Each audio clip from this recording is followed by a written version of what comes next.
The news of humanity's attack spread across the galaxy like wildfire. On a dozen worlds, emergency councils convened as leaders struggled to understand how a primitive species had destroyed a Concorde warship. The impossible had happened, and no one knew what it meant. Dr. Kim Nari sat in the communication center of the Defiance, monitoring alien transmissions from across known space. Her translation programs worked frantically to decode the flood of messages passing between Concorde worlds. "Captain," she called to Do-hyun, "you need to hear this. The Vorthak survivors are reporting to the Concorde High Council. They're calling our railgun an impossible weapon and demanding immediate military action." Captain Do-hyun joined her at the communication station. "What kind of military action?" Dr. Kim's face was grim as she translated more messages. "They're assembling what they call a final pacification fleet. 200 ships from 12 different species. They plan to demonstrate such overwhelming force that humanity will surrender without further resistance." "How long before this fleet arrives?" asked Do-hyun. 3 weeks, maybe 4. "But Captain, there's something else. The client species at the bottom of the Concorde hierarchy are sending their own messages. Some of them are asking questions about kinetic weapons." Captain Do-hyun understood the implications immediately. The galaxy's oppressed civilizations were learning that the Concorde could be challenged. If word spread too far, the entire galactic order could collapse. Back on Earth, Admiral Park coordinated humanity's preparation for the coming war. Construction facilities in orbit worked around the clock, building more railgun-equipped ships. But even working at maximum speed, they could only complete a handful of vessels before the alien fleet arrived. Engineer Yoon had returned to Earth to oversee the construction project. His original railgun design was being refined and improved, creating weapons that could fire faster and hit harder. But the basic problem remained. Each railgun required enormous amounts of power and materials. "Admiral," he reported during the daily briefing, "we'll have 12 railgun ships ready in 3 weeks. That's not nearly enough to fight 200 alien vessels." Admiral Park studied the tactical displays showing Earth's defenses. "Then we'll have to use different tactics. Dr. Kim, what have you learned about their military doctrine?" Dr. Kim had spent every waking hour analyzing Concorde warfare patterns. They rely entirely on energy weapons and shields. Their tactics are designed for ship-to-ship combat using plasma cannons and particle beams. They've never faced kinetic weapons before. "What does that mean for us?" asked Admiral Park. "It means they'll expect us to fight like they do. Line up our ships and exchange fire until one side is destroyed. But kinetic weapons work differently. We can attack from unexpected angles, use asteroids as cover, employ hit-and-run tactics." Admiral Park nodded slowly. "We can't match their numbers, but we might be able to outthink them." Meanwhile, across the galaxy, the Concorde's client species were having their own discussions. On the world of Terrace Prime, a council of the oppressed Tarusian people met in secret to discuss the human attack. "They used kinetic weapons," whispered Elder Korvash. "Simple physics instead of energy manipulation. Why didn't we think of that?" Another elder spoke up. "Because the Concorde taught us that energy weapons were the only effective military technology. They convinced us that kinetic weapons were primitive and useless. But if the humans can build such weapons, so can we," said Korvash. "We have asteroid mines and industrial facilities. We could construct railguns of our own." Similar conversations were happening on worlds throughout Concorde space. Species that had been suppressed for centuries were suddenly wondering if they really needed to accept alien domination. The Concorde leadership was well aware of this danger. On the central world of Nexus, the High Council met in emergency session. Representatives of 12 advanced species debated how to respond to the human threat. "The humans must be destroyed completely," declared Supreme Counselor Thex of the Vorthak. "If we allow them to survive, their example will inspire rebellion throughout our territories." "But their weapon technology is unknown to us," replied Counselor Yira of the Zentari. "We should study their railguns before we attack. Perhaps we can adapt our own defenses." "There is no time for study," snapped Thex. "Every day we delay, more client species learn about kinetic weapons. The rebellion must be crushed immediately." The debate continued for hours, but the conclusion was inevitable. The Concorde had maintained power for 3 millennia through the threat of overwhelming force. They could not allow a primitive species to challenge that authority. Back in the solar system, Captain Do-hyun supervised the installation of additional railguns on asteroid-based platforms. The plan was ambitious. Turn the entire asteroid belt into a defensive network that could attack from multiple directions simultaneously. How many platforms will be ready? He asked Engineer Yoon during a construction inspection. 50, maybe 60, replied Yoon, each one armed with a smaller railgun that can fire every 15 minutes instead of every 30. They won't hit as hard as ship-mounted weapons, but they'll provide covering fire. Dr. Kim had been working on targeting solutions for the coming battle. Captain, I've been thinking about their fleet formation. Based on conquered military doctrine, they'll approach in a standard assault configuration. Heavy ships in the center, lighter vessels on the flanks. What do you recommend? Asked Do-hyun. We hit them from multiple directions at once. Use the asteroid platforms to create crossfire while our ships attack from above and below their formation. Force them to split their attention between dozens of targets. As the weeks passed, humanity prepared for the largest space battle in their history. Every ship in Earth's fleet was modified with railgun technology. Asteroid mining equipment was converted into kinetic weapons. Even civilian vessels were armed with small railguns for desperate last stands. The message from the approaching conquered fleet arrived exactly on schedule. Supreme Admiral Corvin of the Zentari spoke with absolute confidence as his image filled the screens throughout the solar system. Humans of Earth, you have committed an act of unprovoked aggression against the Galactic Concord. Your species will be pacified and your homeworld occupied. Surrender now and your deaths will be swift. Admiral Park responded personally from Earth Defense Command. Supreme Admiral, humanity rejects your demand. We will defend our freedom with every weapon at our disposal. Corvin's expression didn't change. So be it. Your primitive kinetic weapons cannot stand against the combined might of 12 civilizations. In 72 hours, your resistance will end. The transmission cut off, leaving the solar system to prepare for war. Across human space, final preparations began. Railgun capacitors charged to full power. Targeting computers locked onto the approaching alien vessels. Asteroid platforms rotated into firing position. Captain Do-hyun stood on the bridge of the Defiance, now flagship of humanity's desperate fleet. Around him, his crew worked quietly and efficiently, their faces showing determination mixed with fear. They all knew the odds against them. Captain, reported Dr. Kim, the alien fleet is dropping out of faster-than-light travel. They're taking position at the edge of the system. Numbers? Asked Do-hyun. 217 ships. Everything from heavy dreadnoughts to fast attack cruisers. It's the largest military force the Concord has assembled in centuries. Captain Do-hyun looked out at the stars, knowing that somewhere beyond his vision, an armada of alien warships was preparing to destroy his species. But humanity had something the Concord didn't expect: the willingness to fight differently. The battle for Earth's freedom was about to begin. The Vorthak diplomatic fleet arrived exactly on schedule, their ships emerging from faster-than-light travel in perfect formation at the edge of the solar system. Captain Do-hyun watched them through the Defiance's sensors, his heart pounding as he counted their vessels. 12 heavy cruisers surrounded a massive command dreadnought. Each ship was beautiful in its alien design, sleek curves and glowing energy fields that spoke of technology far beyond human understanding. Their shields shimmered like soap bubbles, bending light around the hulls in rainbow patterns. They're positioning themselves in ceremonial formation, reported Dr. Kim from her sensor station. Distance 52,000 kilometers from the designated meeting point. Captain Do-hyun nodded. Everything was going according to plan so far. The aliens expected humanity to approach with a single ship for the surrender ceremony. They had no idea that ship would be armed with the most powerful kinetic weapon ever built. Engineering status report, he called. Engineer Yoon checked his controls one more time. Railgun is fully charged and ready to fire, Captain. All systems are green. The tungsten projectile is loaded and the magnetic field is stable. The Defiance began its approach toward the alien fleet, broadcasting surrender documents and peaceful intentions. To the Vorthak sensors, it appeared to be an unarmed diplomatic vessel coming to accept their terms. Commander Vex's face appeared on the communication screen. The alien looked pleased with himself, clearly enjoying this moment of human submission. Captain Do-hyun, you have made the wise choice. Your species will benefit greatly from Concord protection.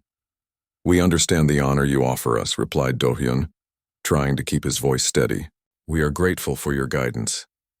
Approach to the designated coordinates, ordered Vex. We will begin the technology transfer process immediately. Your primitive weapons will be removed and your fusion reactors will be limited to civilian use only. As the Defiance moved closer, Dr. Kim quietly tracked the alien ship's positions. The command dreadnought sat in the center of the formation, exactly where her calculations predicted it would be. The vessel was 3 kilometers long and bristled with energy weapons that could destroy entire cities. 48,000 kilometers, she whispered to Captain Do-hyun, almost in range. Captain Do-hyun maintained his conversation with Commander Vex, discussing the details of humanity's surrender while secretly preparing for attack. We have prepared technical specifications of all our military systems as you requested. Excellent, replied Vex. The Concord will be pleased with your cooperation. Few species submit so readily to our wisdom. 50,000 kilometers, reported Dr. Kim quietly. Optimal firing range achieved. This was the moment. Captain Do-hyun took a deep breath and made the decision that would change everything. Commander Vex, there's something else we need to discuss. What is that? Captain Do-hyun looked directly into the alien's black eyes. We're not surrendering. Before Vex could respond, Do-hyun gave the order that would echo across the galaxy. Fire. The Defiance rotated suddenly, revealing the hidden railgun that had been disguised as a sensor array. In 0.003 of a second, 500 kilograms of tungsten carbide accelerated down 2 kilometers of magnetic rails, emerging at 47,000 kilometers per second. The Vorthak shields, designed to deflect energy weapons, did not even register the solid projectile. Their sophisticated sensors, calibrated to detect plasma and particle beams, could not track a simple piece of metal moving at 15% of light speed. The tungsten rod struck the command dreadnought dead center. What happened next defied description. The kinetic energy was so enormous that it converted matter directly into energy on impact. The 3-kilometer alien ship didn't explode. It simply ceased to exist, transformed instantly into an expanding sphere of superheated plasma. The shockwave from the impact damaged 2 nearby cruisers, their shields overloading from the unexpected energy release. Debris and radiation scattered in all directions as the Vorthak fleet reeled in shock and confusion. For several seconds, complete silence filled the communication channels. The remaining alien ships hung motionless in space, their crews struggling to process what they had just witnessed. Their flagship and commander had been destroyed by a weapon they didn't understand using physics they had dismissed as primitive. Finally, frantic voices began filling the alien communication networks. Captain Do-hyun could hear their panic even though he couldn't understand their language. Dr. Kim quickly translated the intercepted messages. They're calling for immediate retreat, she reported. The surviving captains are reporting an unknown weapon type and requesting emergency backup from the Concord. Captain Do-hyun watched as the alien formation began to break apart. Ships that had arrived in perfect order now scattered in panic, their crews afraid to remain in range of humanity's mysterious weapon. Captain, called Engineer Yoon, the railgun is recharging. We can fire again in 28 minutes, but the aliens weren't waiting around. One by one, the surviving Vorthak ships activated their faster-than-light drives and disappeared from the solar system. In less than 10 minutes, the entire diplomatic fleet had fled, leaving only an expanding cloud of plasma where their flagship had been. Dr. Kim monitored the galactic communication networks as news of the incident spread. Captain, emergency signals are being transmitted across the entire galaxy. Every major power in the Concord is being notified of what happened here. Captain Do-hyun sat in his command chair, suddenly feeling the weight of what they had accomplished. For the first time in 3,000 years, a species protected by the Galactic Concord had been attacked. More than that, they had been destroyed by a weapon the Concord didn't understand. What do you think will happen now? Asked Engineer Yoon. Dr. Kim was already analyzing the intercepted communications. They're terrified. The Concord has built their entire power structure on technological superiority. We just proved that their technology isn't invincible. Captain Do-hyun opened a communication channel to Earth. Admiral Park, mission accomplished. The alien flagship has been destroyed and their fleet has retreated. Admiral Park's voice came through clearly, filled with amazement and concern. Captain, we're receiving reports from observatories across Earth. They detected the energy release from your weapon. How powerful was that shot? Powerful enough, replied Do-hyun. Admiral, we need to prepare for retaliation. The Concord won't let this go unanswered. Understood, Captain. Construction teams are already working on more railgun ships. If they want a war, we'll give them one. As the Defiance began its journey back to Earth, Captain Do-Yun reflected on what they had started. The shot that destroyed the Vorthak flagship had done more than eliminate a single enemy ship. It had shattered the galaxy's understanding of warfare and technology. Word would spread quickly through the Concord's client species. The humans had found a way to fight back. For the first time in millennia, the galaxy's oppressed civilizations had hope. But hope came with a price. The Concord would respond with overwhelming force, determined to destroy humanity before their example could inspire others to rebel. The real war was just beginning. The construction of humanity's secret weapon took place in the asteroid belt, far from Earth where alien sensors might detect it. The UES Defiance had been completely rebuilt around a single purpose, housing the most powerful railgun ever conceived. Captain Do-Yun now commanded the Defiance, having been transferred from the stranded Horizon. He watched through the ship's windows as teams of engineers made final adjustments to the massive weapon system. The railgun stretched through the entire length of the ship, 2 kilometers of magnetic acceleration rails that would hopefully give humanity a fighting chance. Status report. Engineer Yoon, he called out. Yoon Minho looked up from his control panel, sweat beading on his forehead despite the cool air. The magnetic field generators are online, Captain. We're ready for the first live test. Dr. Kim Nari stood beside him, checking her calculations one more time. The projectile should reach 15% of light speed if our math is correct. That's about 47,000 kilometers per second. Captain Do-Yun nodded. They had tested the railgun with smaller projectiles, but this would be the first full power shot with a real tungsten warhead. The target was a large asteroid about 50 kilometers away, far enough to be safe but close enough to observe the results. All stations, prepare for test firing, announced Do-Hyun. Power to maximum. The ship's fusion reactors roared to life, channeling enormous amounts of energy into the railgun's capacitors. Warning lights flashed throughout the ship as power systems strained under the load. This single shot would use more energy than most cities consumed in a day. Capacitors at full charge, reported Yoon. Magnetic field stable. Target locked. Fire, ordered Do-Hyun. The tungsten projectile, a solid metal rod weighing 500 kilograms, accelerated down the railgun's barrel in 0.003 of a second. The ship shook violently as the magnetic forces pushed against its structure. Emergency systems activated as the recoil threatened to tear the Defiance apart. 50 kilometers away, the target asteroid simply vanished. One moment it was a solid rock floating in space. The next it was an expanding cloud of superheated plasma. The kinetic energy of the projectile had been so enormous that it converted the entire asteroid into gas. My God, whispered Dr. Kim, staring at the sensor readings. It worked. It actually worked. Captain Do-Hyun felt a mixture of excitement and fear. They had created a weapon more powerful than anything in human history. But would it be enough against alien technology that was thousands of years more advanced? How long to reload? He asked. Engineer Yoon checked his systems. 30 minutes to recharge the capacitors and cool the barrel. We can only fire once every half hour at maximum power. Dr. Kim was already analyzing the test results. Captain, I'm seeing something interesting in the energy readings. The projectile maintained its structure throughout the acceleration. It didn't break apart under the stress. What does that mean? Asked Do-Hyun.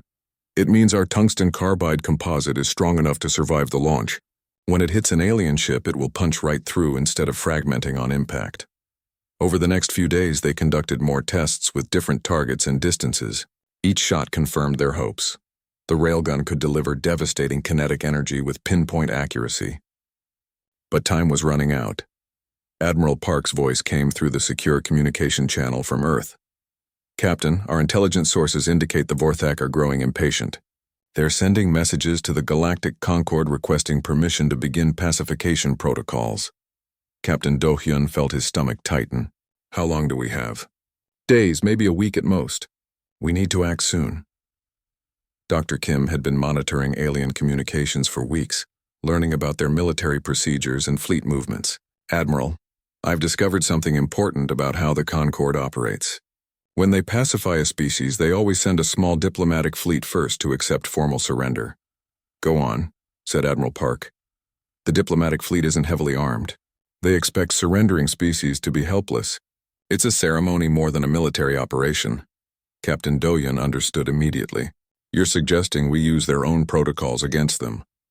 Exactly, replied Dr. Kim. We transmit a surrender message, request a formal ceremony at the edge of our solar system. When they arrive expecting defenseless humans, we hit them with the railgun. Engineer Yoon looked worried. But what about their shields? We've only tested against asteroids. Dr. Kim pulled up her analysis of alien technology. Their shields are designed to deflect energy, plasma, lasers, particle beams. But look at these readings from their ships. The shield generators create a field that bends electromagnetic radiation around the ship.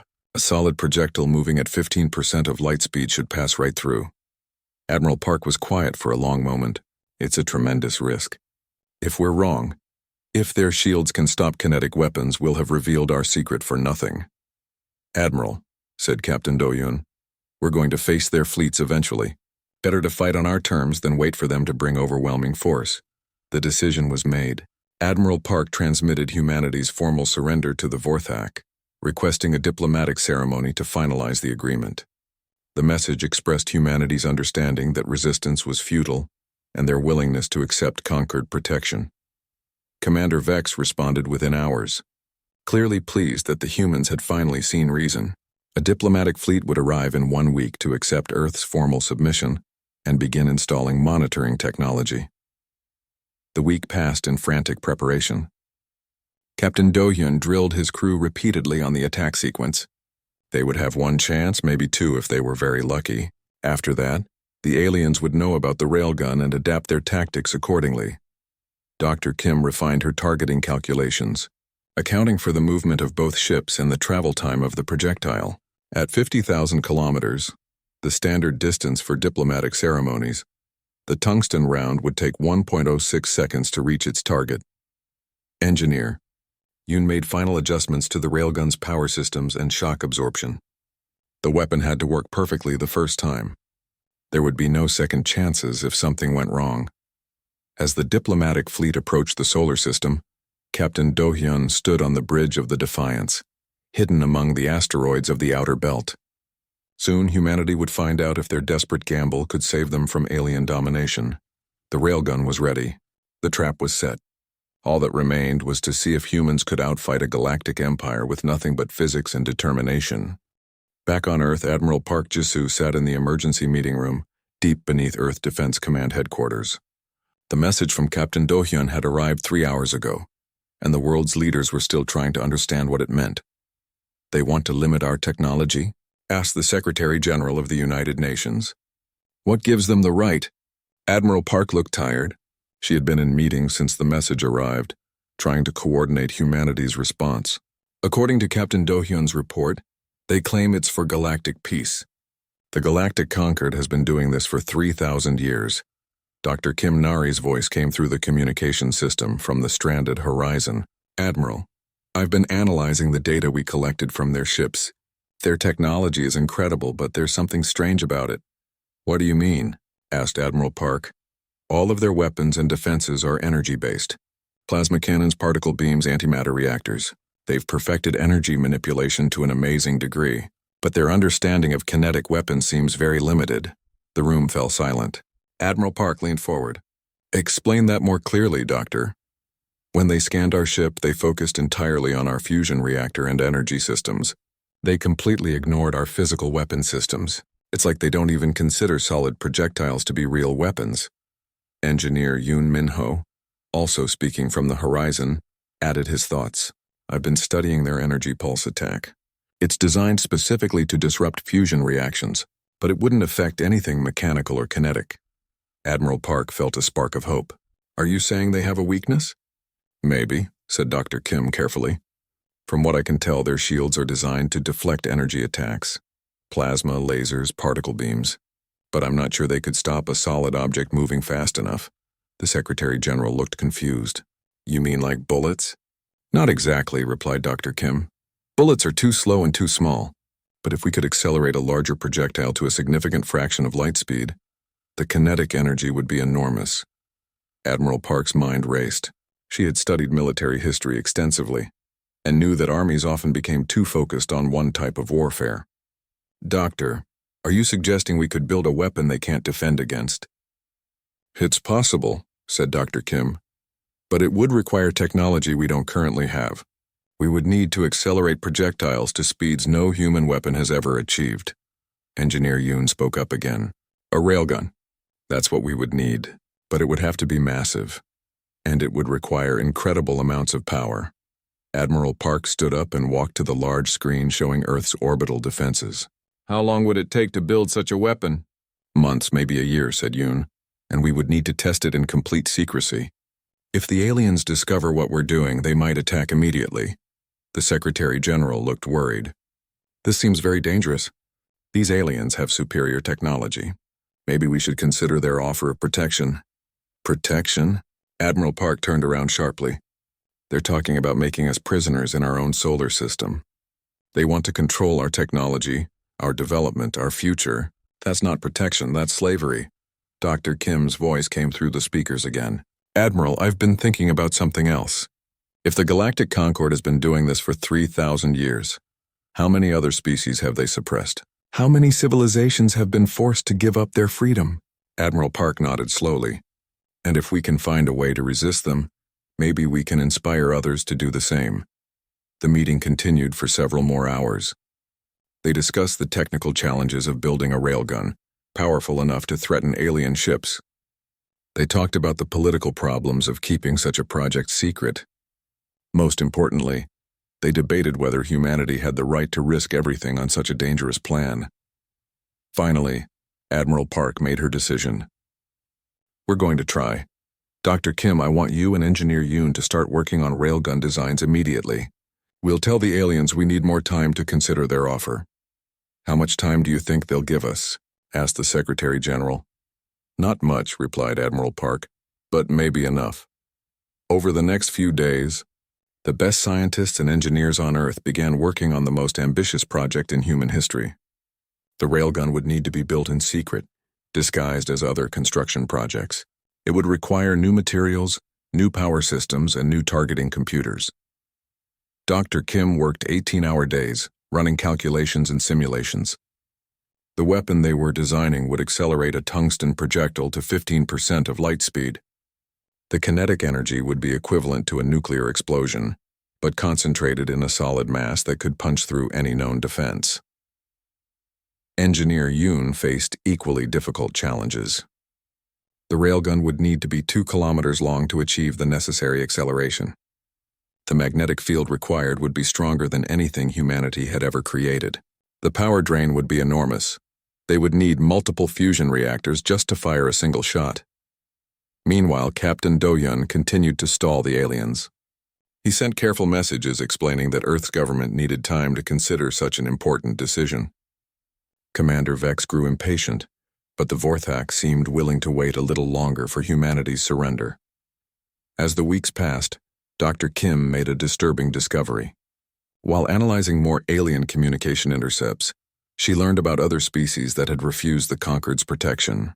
Their homeworlds had been destroyed, their populations scattered or extinct. "Admiral," she reported during a secure communication, "the Concord doesn't just limit emerging species. If they refuse to submit, the Concord destroys them completely. They call it pacification." Admiral Park felt cold fear in her stomach. "How long do we have?" "Based on their previous actions, probably 6 weeks. If we don't surrender by then, they'll send a larger fleet to eliminate us." The pressure mounted as Earth's secret weapon took shape. Construction crews worked around the clock, not knowing exactly what they were building but understanding it was humanity's only hope. The railgun slowly grew in the converted hull of Earth's newest warship, the UES Defiance. With time running out, Admiral Park faced the hardest decision of her life. They could surrender and accept alien control, or they could gamble everything on an untested weapon. If the railgun failed, humanity would face extinction, but if it worked, everything would change. Captain Lee Do-Hyun stood on the bridge of the UES Horizon, watching the stars through the massive viewing window. His ship was humanity's pride, the first vessel capable of traveling faster than light. After 3 months of testing, they were finally ready for their first real mission beyond the solar system. Captain, we're approaching the Centauri system, reported his navigator. Do-Yun nodded and walked to his command chair. This was history in the making. Humanity was about to explore their first alien star system. Dr. Kim Nari looked up from her science station. She was the ship's chief science officer, a brilliant woman who had spent years studying theoretical physics. All sensors are working perfectly, Captain. We should be able to detect any signs of life or technology. The horizon dropped out of faster-than-light travel at the edge of the Centauri system. Immediately, alarms began ringing throughout the ship. Do-Hyun's heart raced as his crew scrambled to their stations. Captain, we have multiple contacts, shouted the sensor operator. 12 large ships, unknown design. They're moving toward us fast. Do-Hyun gripped his chair. They had prepared for this possibility, but it was still shocking. They were not alone in the universe. Open communication channels. Send our peaceful greeting message. Before they could transmit anything, a voice filled the bridge. It spoke perfect English, though with a strange accent. Human vessel, you will stop all movement and prepare to be boarded. Resistance will result in destruction. The view screen activated, showing an alien face. The creature had gray skin, large black eyes, and no visible nose. Its mouth moved as it spoke, revealing sharp teeth. I am Commander Vex of the Vorthak Hegemony. You have entered restricted space without permission. Do-Hyun stood up, trying to look confident despite his fear. I am Captain Lee Do-Hyun of the United Earthship Horizon. We come in peace, seeking contact with other intelligent species. The alien commander made a sound that might have been laughter. Peace? You primitive creatures do not understand your place. The Galactic Concord has rules about species like yours. You will submit to technological limitation protocols immediately. What does that mean? Asked Do-Hyun. It means your species will be restricted to your home system. Your weapons will be removed. Your technology will be monitored. You will become a protected developing species under our guidance. Dr. Kim Nari stepped forward. Protected from what? We pose no threat to anyone. Commander Vex's eyes narrowed. All emerging species pose a potential threat. The Concord has maintained peace for 3,000 years by preventing primitive species from developing dangerous technologies. You will comply. Do-Hyun felt anger rising in his chest. We are not primitive. We are explorers, scientists. We have rights. Rights? The alien commander seemed amused. You have fusion reactors and chemical rockets. Your most advanced weapons are nuclear explosives. You are children playing with toys. The Concord has technology you cannot even imagine. To prove his point, Commander Vex nodded to someone off-screen. Suddenly, the Horizon's engines went dead. The lights flickered and dimmed. Emergency power kicked in, but their main fusion reactor was completely offline. How did you do that? Dr. Kim asked, checking her instruments frantically. A simple energy pulse, replied Vex. We can disable any of your systems from this distance. Your fusion technology is laughably primitive. Now prepare for boarding. We will install monitoring devices and restriction codes in your computers. Do-Hyun looked around his bridge. His crew was scared but trying to stay professional.